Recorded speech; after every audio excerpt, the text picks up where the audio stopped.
Assalamualaikum warahmatullahi wabarakatuh. Perkenalkan, saya Dr. Raden Pamuji, spesialis penyakit kulit dan kelamin, dan saya sebagai staf pengajar di Fakultas Kedokteran Muhammadiyah Palembang. Berbahagia hari ini kita akan memberikan kegiatan yaitu latihan keterampilan klinik untuk mahasiswa. Ya, pada hari ini tindakan klinis yang akan kita lakukan adalah melakukan insisi abses. Seperti kita ketahui bahwa abses kulit, ya, terutama ini banyak sekali kita temukan di dalam praktek ataupun di dalam kegiatan kedokteran, ya. Jadi hari ini kita akan membahas dan juga akan melakukan tindakan insisi abses. Seperti kita ketahui bahwa abses itu adalah suatu kumpulan dari bahan-bahan eksudat, ya, eksudat yang purulen yang terjebak di dalam suatu rongga, ya, di dalam jaringan yang semestinya itu tidak ada di kulit, tetapi ini dia muncul di sini karena akibat adanya infeksi ataupun peradangan. Baik, karena masuknya bakteri, ya, ke dalam melalui mikrolesi, sehingga dia akan mengalami kolonisasi dan akhirnya menyebabkan peradangan, sehingga sel-sel, ya, di atasnya itu bagus, tetapi di bagian bawah, ya, di lapisan stratum, di bagian subkutis ini mengalami peradangan, sehingga di situ banyak sekali jaringan-jaringan yang rusak, juga akibat daripada, selain daripada akibat bakteri, juga akibat pelepasan sitokin ataupun enzim-enzim yang akhirnya merusak jaringan itu. Jadi isi dari abses ini sendiri yaitu pus, ya, juga berisi jaringan debris lain dan juga bakteri. Baik, ya, nanti, ya, kita akan melakukan insisi, bagaimana cara melakukan insisi abses, ya. Dan perlu diketahui bahwa dalam teknik melakukan insisi ini beberapa hal yang perlu diperhatikan, ya, perlu diperhatikan pada lokasi lesinya sendiri, ya. Jadi setelah kita lihat ini, oh, kita diagnosis ini abses, ya, kita harus tahu dulu kapan kita bisa melakukan insisi dan kapan kita belum bisa melakukan. Melihat insisi ini, ya, melakukan insisi ini, kita harus meyakini bahwa yang kita insisi ini adalah abses yang sudah berisi pus, ya. Nah, untuk mengetahui ini tentunya kita harus melakukan pemeriksaan klinis yang baik, ya. Misal kita selalu dari inspeksi, palpasi, ya, itu harus kita gunakan, ya. Jadi strategi untuk menentukan diagnosis ini harus kita benar-benar pahami, ya. Kita lihat di dalam inspeksi ada benjolan atau tumor, ya, yang biasanya batasnya itu sedikit tegas, ya, karena ini merupakan suatu rongga, ya, jadi dia akan berbatas tegas, ya. Dan kita lihat peradangannya ada inflamasi yang kita lihat, ya, seperti warna yang merah, ya, warna merah, kemudian mungkin sedikit guratan-guratan pembuluh darah kecil mungkin yang terlihat, ya, yang melebar sehingga ini tampak merah, ya. Kemudian setelah itu kita lakukan palpasi, kita raba hangat atau tidak, ya. Kalau kira-kira ini hangat, ini berarti peradangannya masih hebat, ya. Kita perhatikan lagi setelah kita raba, mungkin kita sedikit perkusi, ya. Kalau di sini bukan perkusi dengan cara yang seperti biasa, tetapi paling tidak kita melakukan tekanan. Kita lihat adakah fluktuasi, ya, fluktuasi pada jaringan tumor ini. Kalau ada fluktuasi, ini kita sudah meyakini bahwa di dalamnya ini ada pes, ada cairan. Ya, ciri khas dari fluktuasi ini adalah menunjukkan adanya cairan di dalam rongga jaringan ini. Nah, selanjutnya kalau kita sudah yakin ini suatu abses dan memang sudah bisa kita lakukan tindakan insisi, selanjutnya kita perhatikan lagi, ya. Jadi kita harus perhatikan mana titik yang paling tipis, ya, atau paling rawan untuk pecah. Kalau tidak terdapat itu, mungkin kita perlu pemeriksaan yang lebih lanjut lagi. Kita lihat lagi bagian mana yang terbawah, ya, yang terbawah untuk rencana kita melakukan insisi. Jadi yang kami maksud terbawah itu adalah bagian dari kalau kita berdiri ataupun bergerak, ya, yang daerah terbawah yang mendekati sehingga titik daripada gravitasi itu akan keluar dari situ. Nah, daerah situlah sebaiknya yang kita lakukan insisi, ya, karena letak insisi ini penting sekali kita lakukan di mana. Karena kalau kita melakukan insisi ternyata itu di bagian atas daripada tubuh, ini tidak menyebabkan semua produk ataupun pes yang ada di dalam itu akan keluar. Meskipun kita memberikan mungkin pakai bahan bantuan dengan drainase, ya, itu tidak akan keluar dengan baik. Sehingga kita cari bagian yang terbawah, ya. Karena banyak pengalaman, ya, kita kawan-kawan juga, ya, melihat bahwa ketika dia pecah, ya, pecah itu pesnya di bagian atas, dia tidak melakukan pembersihan lebih lanjut atau membiarkan saja katanya ini sudah pecah.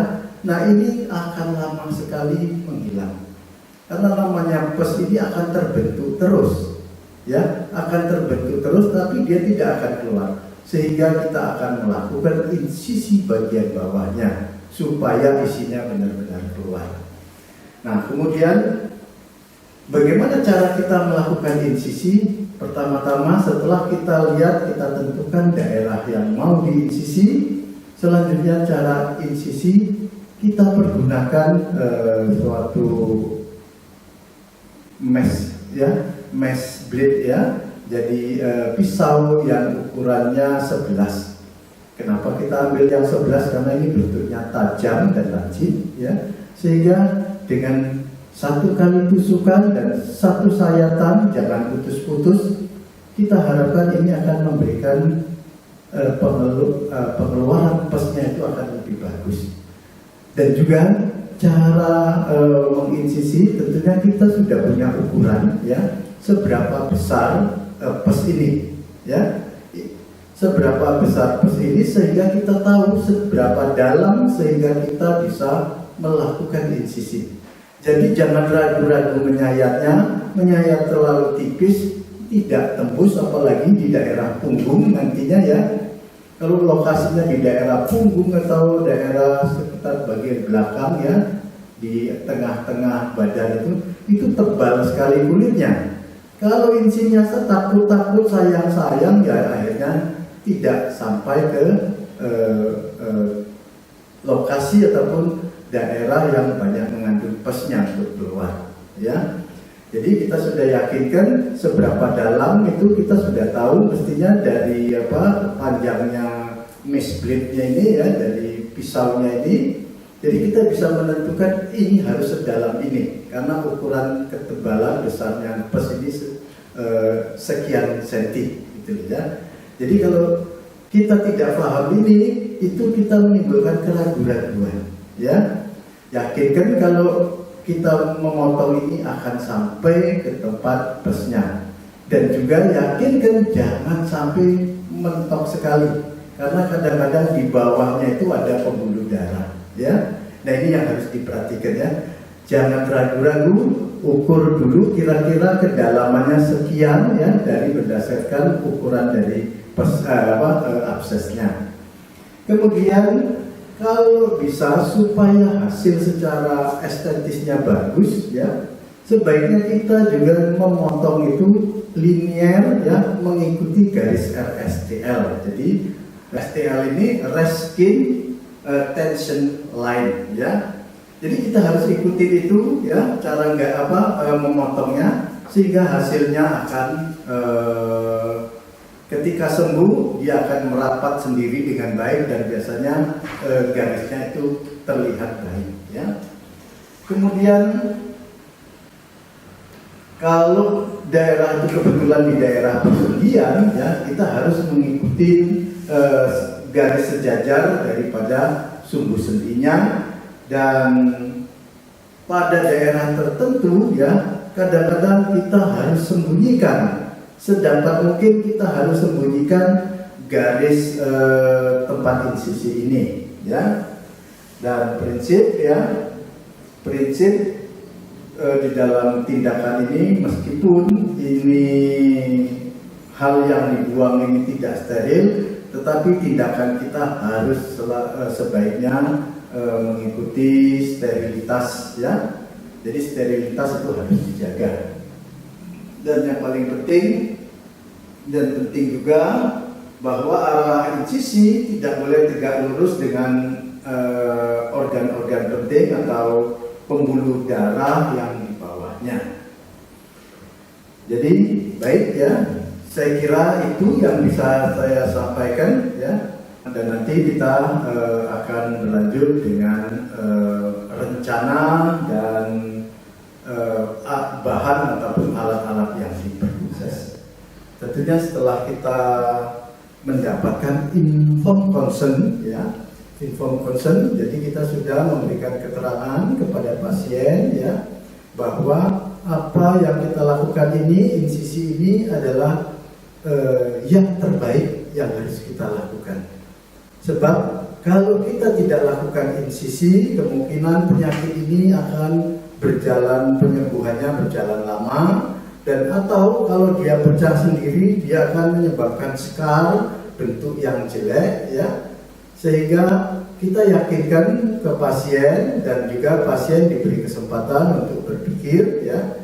Setelah itu kita akan mendapatkan suatu informed consent. Jadi informed consent itu adalah suatu persetujuan tindakan medik ya. Dan ini mungkin dari pasiennya sendiri kalau dia sudah dewasa dan dia dalam keadaan kompos mentis, artinya dalam secara komunikasi dia bisa berjalan baik. Tetapi kalau untuk anak-anak ataupun yang masih belum paham atau orang yang sudah lanjut sekali, ya kita mungkin minta persetujuan dari keluarganya. Baik, setelah kita mendapatkan informed consent yang sudah ditandatangani ya, selanjutnya kita merencanakan ya apa-apa saja ya, jadi mempersiapkan apa-apa saja yang dibutuhkan. Baik, mungkin alat yang kita pergunakan adalah sarung tangan ya, ini untuk menjaga sterilitas ya, baik untuk pasien ataupun untuk kita sendiri. Kemudian ini ada duk steril ya, jadi ada duk ya dengan lubang kecil, ini digunakan ya untuk mempersempit lapangan kerja kita, sehingga kita bekerja dengan lebih konsentrasi ya, tidak terganggu dengan lingkungan lainnya ya. Jadi kita hanya fokus pada daerah yang kita batasi dengan duk ini. Dan alat-alat selanjutnya adalah scalpel ya, scalpel dengan pisau dengan ukuran 11 ya, dengan mesh blade ukuran 11 ya. Ini kita pakai karena ujungnya adalah runcing ya, runcing sekali dan tajam, sehingga ketika kita melakukan tindakan ya, jadi kita pegang ya dua tangan ini untuk sebagai fiksasinya, yang tangan ini untuk mengarahkan ya. Jadi ini kita pakai yang 11, jangan bentuk yang yang mempunyai perut. Kalau mempunyai perut itu tidak dalam dan tidak tegas sampainya ya. Kemudian mungkin kita menggunakan juga klem bengkok ya. Klem bengkok ini sudah dihancurkan ya, rongga-rongga ya, sekat-sekat di dalam abses itu. Biasanya kita lakukan lagi dengan kuretase ya. Ya, ini ada kuretase ya. Jadi kita lakukan kuret ya. Jadi dalam itu kita kuret, yakin jaringan-jaringan yang rusaknya ya, itu kalau bisa semua terangkat ya. Kemudian lalu ada kasa ya. Ini untuk membersihkan dan juga nanti untuk menutup. Dan ini ada lidokain. Pada keadaan tertentu ya, mungkin kita pakai lidokain. Tetapi kalau kita yakin ya, biasanya sakitnya itu sudah tidak sakit lagi di daerah sana itu ya. Kalau memang sudah memang matang ya, karena biasanya terjadi kematian daripada ujung-ujung saraf ya. Jadi kita tidak perlu pakai lidokain. Tetapi pada saat ini karena kita dalam rangka untuk pendidikan dan kita harus yakinkan ya, harus kita yakinkan bahwa yang kita lakukan ini memberikan kenyamanan pada pasien, sehingga mungkin kita bisa lakukan penyuntikan lidokain ya.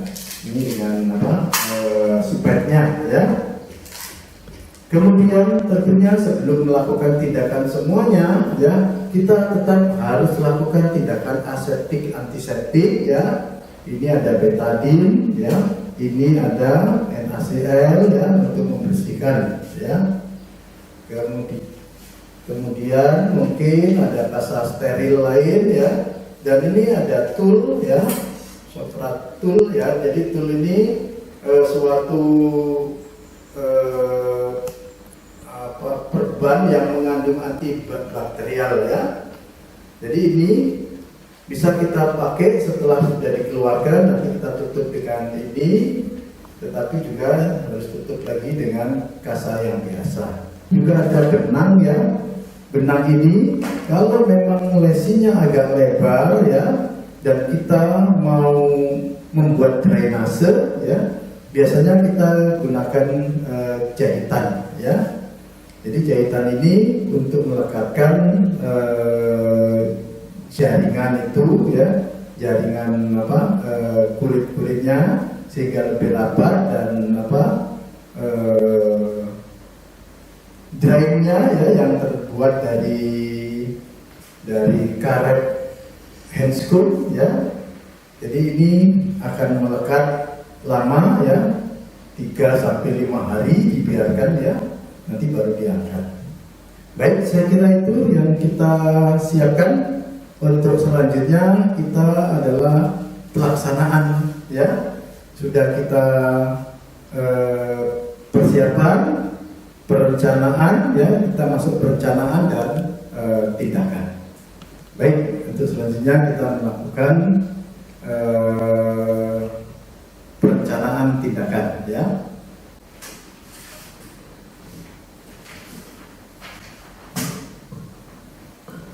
Baik, setelah kita mendapatkan tujuan tindakan medik ya, dan kita sudah mempersiapkan alat-alatnya ya, untuk selanjutnya kita akan melakukan tindakan insisi abses ya. Pertama-tama kita harus melakukan cuci tangan dulu. Cuci tangan seperti biasa ya, dengan langkah WHO ya. Pertama-tama ya, cuci tangan, kemudian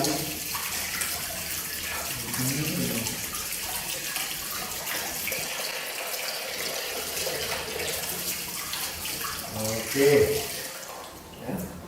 Setelah pakai ini kita cuci ya. Setelah pakai sabun kita cuci, kita keringkan ya.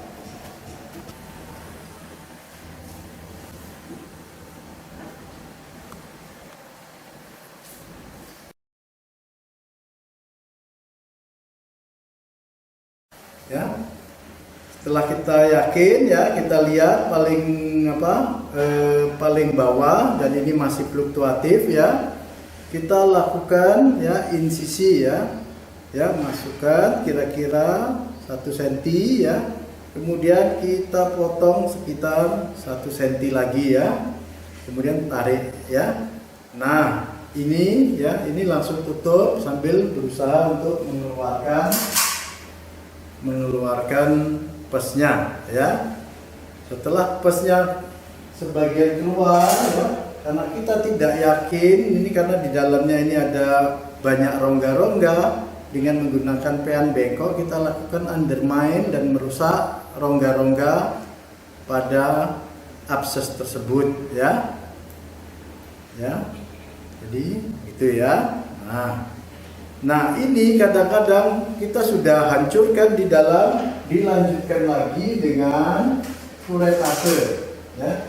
Jadi ini kuretase ini untuk membuang ya jaringan-jaringan yang rusak ya.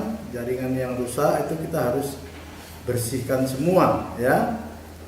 Ya. Dan ini cirinya bersih adalah darah yang mengalir itu lebih bersih, bukan berwarna hitam ya. Darahnya itu akan agak lebih terang ya. Nah, kemudian setelah kita tekan-tekan lagi, yakin tidak ada darah-darah yang keluar ya, kita persiapkan untuk menutup ya.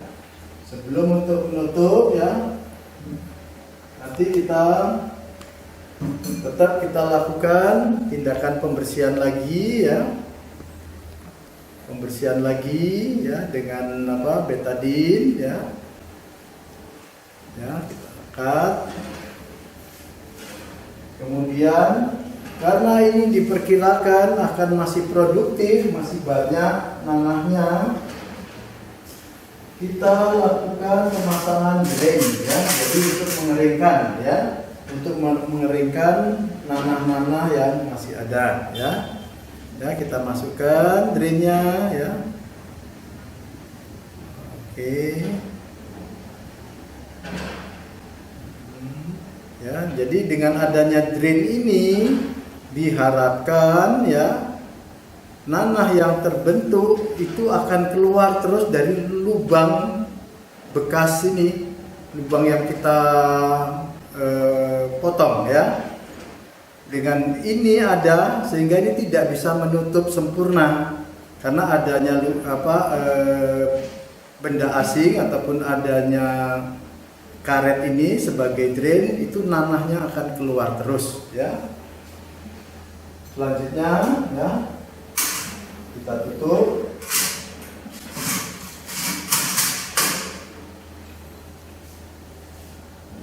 Ya, kita potong ya. Ya, kita potong, kemudian kita pasang ya. Jangan dari atas ini ya, tetapi dari bawah sini ya, supaya nanah yang keluar itu nyangkut di sini ya. Nyangkut di sini ya. Kemudian setelah dipasang, kita tutup lagi, sekali lagi.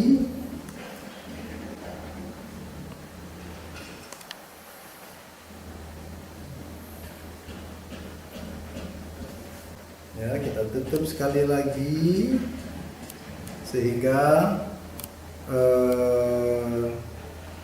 rapat ya, artinya rapat, dia bisa menyerap seluruh kotoran-kotoran ya. Dan terakhir kita lakukan plester ya.